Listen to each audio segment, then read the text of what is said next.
శ్రీ గురు చరిత్రము 21వ అధ్యాయము. శ్రీ గణేశాయ నమః. శ్రీ సరస్వత్యై నమః.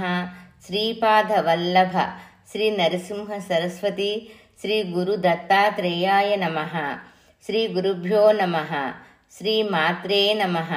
అవధూత పరమహంస పరివ్రాజకాచార్య శ్రీ శ్రీ శ్రీ బోధానందేంద్ర సరస్వతీ యతి శ్రీ పాదుకాం స్మరామి. శ్రీ గణేశాయ నమః. శ్రీ గురుభ్యో నమః. 1వ శ్లోకం తెలుగు అర్థం. సిద్ధుడు ఇట్లనెను.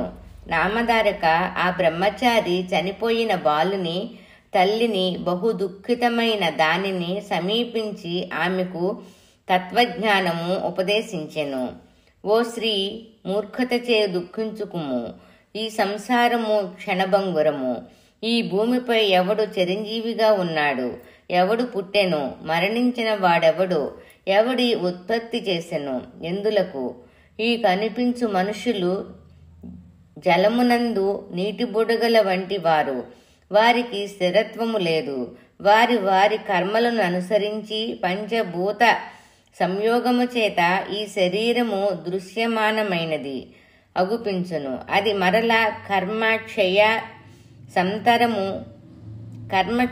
అనంతరము ఈ కనిపించు శరీరము నుండి పృథివీ మొదలగు పంచభూతములు విడిపోగా అంటే వేరు కాగా కనిపించకుండా పోతుంది. పంచభూతాత్మకమైన శరీరము మాయా పాశములచే చుట్టబడినది. పుత్రులు, మిత్రులు, భార్య ఇత్యాది దేహ భ్రాంతిచే మనుగడగ కలిగి ఉన్నది. 6వ శ్లోకం. మాయామయములైన సత్వ రజోస్తమో గుణములచే మనసు వికారమును పొందును. దానిచే మమత, అహంకారము, నాది నేను అయిన భ్రమలు కలుగుచున్నవి. స్త్రీ పుత్రాదులయందు మమత్వము, దేహాదులయందు అహత్వం. సత్వగుణముచే దేవత్వము, రజోగుణముచే మనుషత్వము, తమస్సుచే అదత్వము తాను చేసుకున్న కర్మానుసారముగా లభించును. మనుషుడు తాను చేసుకున్న కర్మ సుకృతము కాని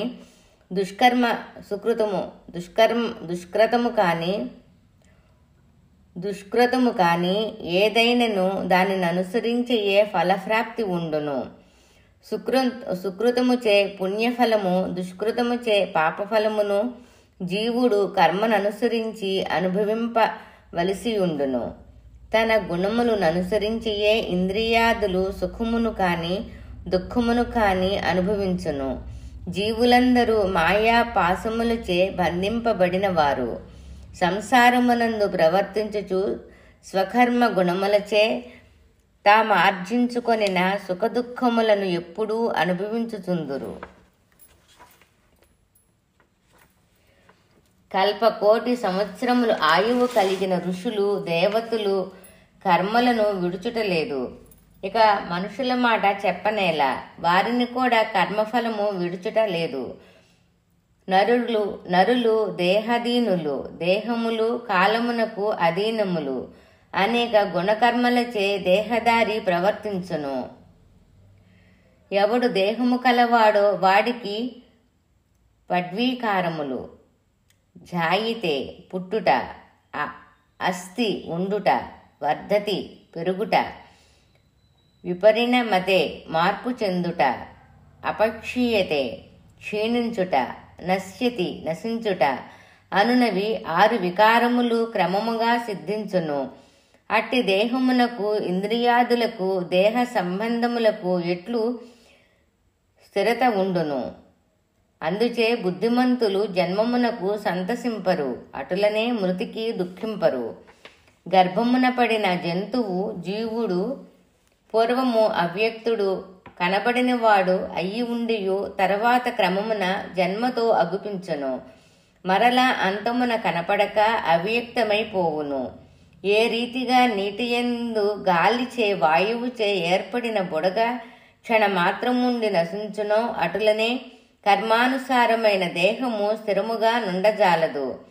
ఎప్పుడు దేహము గర్భమున పడునో అప్పుడే అది స్థిరత్వము శాశ్వతత్వము లేనిదిగా తెలియను. అటులనే ఎంతవరకు కర్మానుబంధం ఉండునో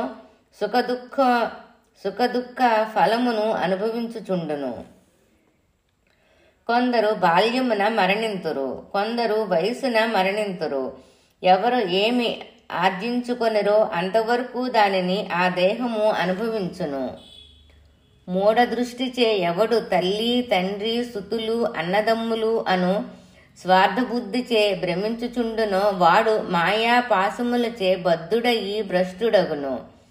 రేతస్సు రక్తముల సంయోగముచే పుట్టిన ఈ దేహము బాహ్యమునకు శుద్ధముగా నున్నను లోపల మాంసము రక్తము క్రొవ్వు ఎముకలు శుక్రము శ్లేష్మము మూత్రములచే నిండియున్నది. ఇట్టిది ఎట్లు శుచియగును. కర్మానుసారముగా బ్రహ్మ దేహి లలాటమున లిఖించిన దానిని శుభము కాని అశుభము కాని అనుభవించవలయును. కాలము కాని కర్మ కాని ఎవరునూ జయించలేరు. ఏ దేహమునకు కాని ఎప్పటికీ నిత్యత్వము లేదు. స్వప్నమున లభించిన సంపదను మేల్కొంచిన వాడు ఎట్లు విశ్వసించును? ఐంద్రజాలికుడు సృష్టించిన పండు ఎప్పుడు ఉండునని బుద్ధిమంతుడెట్లు విశ్వసించును? ఈ సంబంధమే శాశ్వతమైతే నీ గత జన్మ ఎచ్చటనో చెప్పగలవా? అది మనుష్య జన్మన ఇతర జాతి జన్మన గడిచిన అనేక జన్మలను గురించి నీవు చెప్పగలవా? నీవు మానవ జన్మ ఎత్తినప్పుడు ఆ జన్మలో నీవు ఎవరి తల్లివి, ఎవరికి భార్యవు? ఇక ముందెవరెవరితో ఏమై పుట్టిదవు? వచ్చు జన్మలో నీ తండ్రులెవరో చెప్పుము. పుత్రుడు చనిపోయినని భ్రాంతిచే వృధాగా శోకించుచున్నావు. 27వ శ్లోకము. ఈ దేహము పంచభూతములతో చేయబడి మాంసము ఎముకలతో చేరి ఆపై చర్మముచే కప్పబడినది. ఇది మలినమైనది. మమకారము చేత నీవు వృధాగా శోకించుచున్నావు. పుత్రుడెవరు? మృత్యువు ఎచ్చట నుండి వచ్చెను? కేవలం భ్రమచే శోకించుచున్నావు. శాస్త్ర లోకరీతుల ఆ శవమును సంస్కరించుటకయి ఆ బాలుని శవమును ఇచ్చివేయుము అని ఆ బ్రహ్మచారి ఆమెకు తత్వజ్ఞానము ఉపదేశించెను.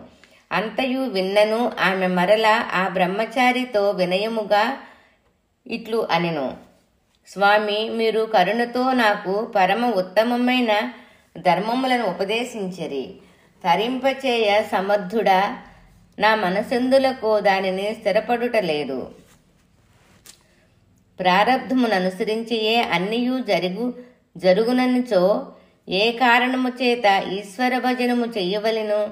అది ఇనుమే అయినను చింతామణి పరుశువేదిని తాకగానే స్వర్ణము కాకుండా ఎలా ఉండగలదు? పూర్వము నేను దైవబలము లేనిదానిని తెలిసి ఈశ్వరుడైన నృసింహ సరస్వతి స్వామి పాదములు పట్టుకొంటిని. ఆయన మొదట అభయమొసగి ఆ పైన ఇప్పుడు నన్నెందులకు ఉపేక్షించెను? జ్వరపీడితుడైన ఒకడు పరిగెడుచు వైద్యుని ఇల్లు చేరెను. వైద్యుడు మందులిచ్చి రోగనాశనమునకు తోడ్పడుటలేదా? ఆపదచే పీడితుడైన వాడు సంపన్నుని శరణ పొంది అతని అనుగ్రహమైన సంపత్తిచే తన ఆపదను బాపుకొనుటలేదా? అటులనే త్రిమూర్తి రూపుడైన శ్రీ నృసింహ సరస్వతి శ్రీగురిని ఆశ్రయించితిని. ఆయన నాకు వరములనిచ్చెను. దానికి భిన్నముగా నేడు ఎట్లు జరుగును? నేను వారిని ఆరాధించితిని, అందుచే వారు నాకు వరములు ప్రసాదించిరి. వారి వచనములు తప్పక స్థిరత్వము కలిగి నిశ్చితమయ్యి తీరవలెను. నేను వారిని విశ్వసించితిని, వారు నాయందు విశ్వాసఘాతకులైరి. నేను వారిని విశ్వసించితిని, వారు నాయందు విశ్వాసఘాతకులైరి. నా మౌఢ్యమేమని చెప్పను? వారి వాక్కు ఈ రీతిగా ఫలించెను. అందుచే వారి ముందే నేను ప్రాణములు త్యజించెదను. ఈ దేహము శ్రీ గురునాథుడి ఇచ్చినదియే. వారి కీర్తి వృధాయగుగాక. ఆమె పలికిన మాటలు విని ఆమె నిశ్చితమైన అభిప్రాయమును తెలుసుకొని ఆ బ్రహ్మచారి ఆ బ్రాహ్మణుడికి ఒక ఉపాయమును బోధించెను. నీ భక్తికి సంతసించి శ్రీగురుడు నీకు శతాయువైన పుత్రుని వసుగనను అతడు దైవవశమున మృతినందు ఉండినచో నీకు ఏ గురు సన్నిధి యందు వరము లభించెనో ఆ కృష్ణ పంచనది సంగమమున కల్పవృక్షమైన ఉదంబరము దగ్గర ఆ సన్నిధి ఎందే ఈ బాలుని శవము నర్పింపుము. 42వ శ్లోకం. ఆ మాటలు విని అటులనే నిశ్చయించుకొని ఆమె బాలుని శవమును కడుపునకు కట్టుకొని ఆ ఉదంబర వృక్ష సమీపమునకు ఏగెను. ఆ స్త్రీ దుఃఖితి అయ్యి శ్రీగురుని పాదుకులపై తన తలను తాకించెను. ఆమె తల నుండి కారిన రక్తము పాదుకులను అభిషేకించెను. అన్ని శోకములను మించినది పుత్రశోకము. అది తల్లిదండ్రులను మృత్యుముఖమున చేర్చు క్షయరోగమే. సూర్యుడు అస్తమించబోయెను. బాలుని శవము సంస్కారమునకివ్వలేదు. విప్రులు ఆమెతో శోకమును చాలింపుము, శవమును దగ్ధమనరించుటకు ఇమ్ము. ఈ అరణ్యమున రాత్రికాలమున నరులెట్లు ఉందురు? హృదయము కఠినము చేసుకొని శీఘ్రముగా శవము నిమ్ము అని అడగగా ఆమె ఏమైనను ఉదరమునకు కట్టుకున్న శవము నివ్వదాయెను. స్వామి పాదుకలపై పడి గట్టిగా రోదించుచుండెను. ద్విజులు ఇట్లా ఆలోచించిరి, ఈ రాత్రియందు మనమిట ఉండరాదు, ఇక్కడ దొంగల వలన భయముండును, అందుచే మనమిండ్లకు పోవుదము. ఇప్పుడు స్నానము చేసి ఉపవాసం ఉండి ప్రాతకాలమున వచ్చి మరలా శవదహన క్రియ చేయి. ఇప్పుడు స్నానము చేసి ఉపవాసం ఉండి ప్రాతకాలము కాగానే వచ్చి మరలా శవదహన క్రియకు ప్రయత్నింతుము. 50వ శ్లోకం. రాత్రికి శవము దుర్వాసన వెయ్యగా ఆమెయే శవమును వదిలివేయును. అప్పుడు ఈ కఠినురాలు శవమునిచ్చి వేయును. అప్పుడు దహనము చేయవచ్చును. ఇందు సంశయింప పనిలేదు. ఇటులనుకొని వారు గ్రామమునకు పోయిరి. అక్కడ ఆ బాలుని తల్లిదండ్రులుండిరి. రాత్రి అయ్యను. ఎక్కువగా శోకించి ఆ స్త్రీ 2 రోజులుగా నిద్రలేమిచే ఎక్కువగా శోకతప్తయైనందున రాత్రి 3వ యామము గడవగా ఆమె నిద్రించెను. 55వ శ్లోకం. ఆమెకు స్వప్నమున మహా తేజస్వి జటా భస్మధారి వ్యాఘ్ర చర్మమును చుట్టుకొన్నవాడు రుద్రాక్షమాలను ధరించి చేతులలో యోగదండమును త్రిశూలమును పూని కనిపించి ఆమెతో, భామిని, నాపై ఎందులకు ఆక్రోశించుచున్నావు? నీ కుమారునికి ఏమైనది? నీ కుమారునకు చికిత్స చెయ్యుదును అని భక్తవత్సలుడైన శ్రీగురుడు అభయమొసంగి శవముపై భస్మము చల్లి ఆమెతో, అమ్మ, శవము యొక్క నోరు తెరువుము. వాయువును పూరించగానే చనిపోయిన బాలుడు మరలా జీవించును. ఓ స్త్రీ, ప్రాణమును పేరుగల వాయువు బయటకు పోయి ఉండెను. నేను దానిని మరలా తెచ్చి యథాస్థానమున ఉంచి తిని వీనిలో చేర్చి తిని దుఃఖింపకము అనిరి. 58వ శ్లోకం. కలలో కాంచిన ఈ దృశ్యమునకు మేల్కొంచిన వెనక ఆవిడకు మెలకు కలిగింది. వెనక ఆమె భయంకంపితురాలయ్యి ఇట్లా అనుకొనెను, ఏమి నా భ్రాంతి? చనిపోయిన శవం బ్రతుకుట ఏమిటి? జాగ్రత్తావస్థలో దేనిని చింతించుతమో అదియే స్వప్నమున కాంచిదము. ఎక్కడి నృసింహముని నేనెక్కడ? ఇది కేవల భ్రాంతి మాత్రమే. ఇది నా ప్రారబ్ధము. దేవతలు మాత్రమేమి చెయ్యుదురు? నా మూర్ఖత్వముచే అజ్ఞానిన ఈ శ్రీగురునిపై దోషం ఆరోపించి తిని అని చింతించినదయి బాలుని శవమును దూరముగా నుంచెను. శవము యొక్క సర్వాంగములయందు ఉష్ణము వేడిమి, సర్వసంధులయందు చైతన్యము ఉత్పన్నమయ్యను. అది చూచే ఆమె ఇట్లనెను, శవ శరీరమున భూతమావేశము అయ్యనేమో ఏమో అని మనసున భీతి నొందినదయ్యి శవమును దూరముగా విడిచిపెట్టెను. బాలుని అన్ని సందులయందు అంటే అన్ని భాగాలయందు చైతన్య వ్యాప్తమయ్యి బాలుడు లేచి, అమ్మా, నేను ఆకలిగొన్నాను, నాకు శీఘ్రముగా అన్నమిడుము అనెను. అని బాలుడు ఏడ్చుచుండ ఆ తల్లి అతనిని సమీపించెను. ఆమె చనుల నుండి 32 దారలుగా పాలు ఆ బాలుని ముఖముపై చిమ్మినవి. పూర్వము సందేహమున్నను ఆమె ఈ సంఘటనతో సంతుష్టి నందిదై తృప్తిపడినదయ్యి బాలుని చంకనెత్తుకొని తన భర్తను సమీపించెను. తల్లి తన సంతానమును చూచుకుములు స్రవించినవి. పెద్ద వాక్యము ఉత్సాహత గొలుపు సమయములందు అని గమనించ ప్రార్థన. పడుకొని ఉన్న భర్తను లేపి అతనితో ప్రీతితో జరిగిన వృత్తాంతమంతయు తెలిపి, చూచినదంతయు శ్రీగురుని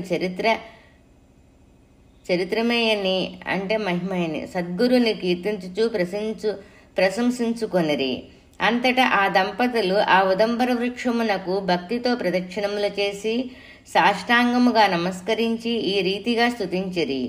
హరహర బ్రహ్మరూపుడువైన ఓ త్రిమూర్తి రూప, నీవు మానవరూపుడువైన దివ్య కీర్తి రూపుడవు. ఆశ్రితుల తాపమును హరించువాడా, నిజభక్తుల మేలు కొరకయి వాత్సల్యమును చూపెదవు. నీ నిజభక్తులను నీవు ఏ రీతిగా ఉపేక్షించవు అని నీకు జయము అవుగాక. నీవు విశ్వమును తరింపచేయువాడవని కీర్తినందితివి. పుట్టుట గిట్టుటయను తాపమును నీ భక్తులకు లేకుండా చెయ్యుటకయ్యి అవతరించితివి. నీ మహత్యమును వర్ణింపవాడెవడు? స్వామి, కృపావలోకనములచే మమ్ము క్షమింపుడు. బాలుడు తల్లిపై కోపము చెంది కఠోరమైన పదములు నుచ్చరించును. మేము అటులనే నీ మాయచే హతమైన బుద్ధిచే అత్రినందన మాటలాడితిమి. బుద్ధి ప్రేరకుడువైన నీవు యథోచితమైన జ్ఞానమును ప్రసాదింపుము. 71వ శ్లోకం. శరణజొచ్చితిమి, మా తప్పులు సర్వము క్షమింపుము, కరుణ చూడుము అని ప్రార్థించిరి. మరలా క్షమింపవేడి శ్రీసుసుడైన ఉదంబర మూలస్థుడైన శ్రీగురునకు ప్రణమిల్లి కరుణ చూప వేడుకొని ఆ దంపతులు కుద్మతి వేణి కృష్ణాయను 3 నదుల సంగమమున స్నానార్థమైపోయిరి. మృత్యుముఖము నుండి శ్రీగురిని బలముచే తిరిగి జీవంతుడైన బాలుడను ఆ నీట స్నానము చేసెను. రక్తముచే తడిసిన శ్రీపాదుకులను నీట కడిగి కల్పవృక్షమైన ఔదంబర మూలమున విధిపూర్వకముగా అభిషేకించి దీపమాలను వెలిగించిరి. ఆ దంపతులు మంత్ర విధిననుసరించి శ్రీగురిని శమీపత్రము, పుష్పములు మొదలగు వాటిచే భక్తితో పూజించిరి. నీరాజనమొసిగి గీత వాద్యముల సంతోషపెట్టిరి. తమ భావనచే ఆ భావనాతీత శక్తిని, భావజ్ఞుడిని, భావనామయుడిని బాగుగా భావించి ధ్యానించిరి. అప్పుడు రాత్రి గడిచి సూర్యోదయమయ్యెను. గ్రామము నుండి విప్రులు బాలుని శవమునకు సంస్కారమనరించుటకయ్యి వచ్చిరి. వారు జీవింతుడైన వారి పుత్రుని చూచి మహా ఆశ్చర్యము చెందిరి. అక్కడ మహానందమే పొడిమెను. వారందరూ అచటనే భోజనాదులు చేసుకొని వారు గృహములకేగిరి. ఇది గురుస్థాన మహిమ. శిష్య, ఆ స్థలము సర్వ కోరికలు తీర్చునది. అనేకమైన మహత్యములు చెప్పవలనన్న గ్రంథము పెరుగును. నామధారక, ఇట్టిది ఆ స్థాన మహిమ. నీకు తెలిపితిని. అంతయు చెప్పుటకు ఎవడి భూమిపై సమర్థుడు అంటే ఈ భూమిపై అంతకంటే సమర్థుడు లేడని భావన. ఆ ఉదంబర మూలమున శ్రీగురుడు సర్వకాలములయందు ఉన్నాడు. అచ్చట ఆరాధించినచో కోరికలు సిద్ధించును. అచ్చట పూజించిన గొడ్రాలకు సుపుత్రుడు కలుగును. దరిద్రునకు సంపద లభించును. రోగి అయిన వాడు ఆరోగ్యవంతుడగును. అపమృత్యువు కలగనే కలగదు.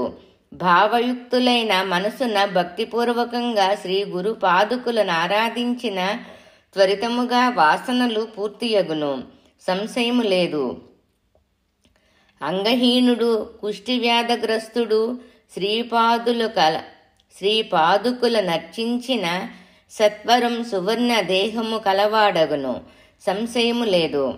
హృదయశూల అంటే గుండె నొప్పి, గండమాల, అపస్మారకము మొదలగా గల వ్యాధులన్నీయు శ్రీ గురుపాదుకుల నర్చించుటచే తక్షణమే నశించును. మందమతులు, మూగ, కుంటి, చెవిటివారైనను ఉదంబరమును అర్చించుటచే శుద్ధులయ్యి అందమైన శరీరము కలవారగుదురు. అచ్చోట చతుర్విధ పురుషార్థములు నిశ్చయముగా సిద్ధించును. సనాతనులైన శ్రీ గురుమూర్తి సాక్షాత్తుగా ఆ ఉదంబరమున ఉన్నారు. 86వ శ్లోకం. ఆ ఉదంబర వృక్షము నేటికినీ కలదు. దానికి కల్పవృక్షమని పేరు. అచట ఎవరెవరు ఏ ఏ కోరికలను చింతించి పూజింతురో వారి కామనలు సిద్ధించును, అంటే వారి కోరికలు సిద్ధించును. ఆ మహత్యమును సర్వమును చెప్పుటకెవ్వనికిని సాధ్యపడదు. శ్రీగురుడు లోకమున శ్రీ నృసింహ సరస్వతిగా ప్రఖ్యాతి నందెను. శ్రీగురు చరిత్రము కామధేనువు. దానిని గంగాధర నందుడనైన సరస్వతి చెప్పెను. దానిని వినినచో శీఘ్రముగానే సకలాభిష్టములు సిద్ధించును. గంగాధర సరస్వతీయను పేరు కలవాడు శ్రోతలను ప్రార్థించుదేమనగా ఇహమందు పరమందున సిద్ధిని కోరువారు దీనిని ఈ గురి చరిత్రము వినవలయను. ఇది శ్రీ సిద్ధనామధారక సంవాద రూపేణ సరస్వత్యాఖ్య గంగాధరాత్మజ సంజిత మహారాష్ట్ర భాషాన్విత గురుచరిత్ర సమానార్థయాం శ్రీ వాసుదేవానంద సరస్వతీయతి విరచితాయాం శ్రీ గురు సంహితాయాం శ్రీ గురు దత్తాత్రేయార్పణమస్తు. శ్రీ గురుభ్యో నమః. శ్రీ మాత్రే నమః. అవధూత పరమహంస పరివ్రాజకాచార్య శ్రీ శ్రీ బోధానందేంద్ర సరస్వతీయతి శ్రీ పాదుకాం నమామి. దిగంబరా దిగంబరా శ్రీపాదవల్లభ దిగంబరా. ఓం శ్రీ సాయి తత్సత్. ఈ 20వ అధ్యాయము 21వ అధ్యాయము 2 అధ్యాయాలకి ఒకటే పారాయణ ఫలితము. అది సంతాన నష్టము అగుచుండ వారికి దీర్ఘాయుష్మంతుడైన పుత్రప్రాప్తి, సంతానము లేని వారికి సంతాన ప్రాప్తి కలుగును. ఈ 2 అధ్యాయాలు ఒకేసారి పూర్తి చేయవలెను. శ్రీ దత్తాత్రేయార్పణమస్తు. 21వ అధ్యాయం సంపూర్ణం.